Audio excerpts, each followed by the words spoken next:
Exiting an Oracle ULA isn't as simple as just letting it expire. It's a structured process, and how well you handle it can save or cost you millions. Here's how to do it right. Start at least 6 months in advance. Build a project team, IT asset managers, DBAs, procurement. The earlier you start, the more control you'll have. Step 1. Inventory. Run Oracle's LMS scripts or your own tools to scan every server, VM, and cloud environment for ULA products. Get a complete picture: product name, version, CPU count, where it's deployed. Step 2. Check what's in scope. Are all deployments within the ULA's terms? Right products, right geographies, right entities? If anything falls outside, you either fix it or license it separately before Oracle steps in. Step 3. Maximize smartly.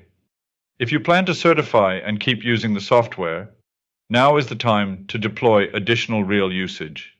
If you install more Oracle database or WebLogic within the term, you can certify and keep those licenses forever. Just don't go overboard. Oracle will question last-minute spikes. Step 4. Prepare your certification. Document everything. Draft a formal letter listing each product and the number of instances.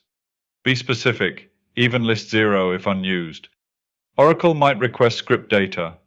Be ready, but don't share more than required. Step 5. Certification review. Oracle will likely treat this like a soft audit, reviewing your counts, checking for discrepancies, and asking follow-ups.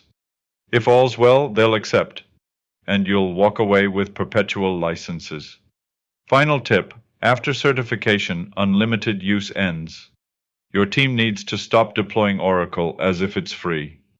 You're now back to traditional licensing, so restart tracking and compliance procedures immediately. Plan it well, execute it cleanly, and you can leave a ULA with confidence, not conflict.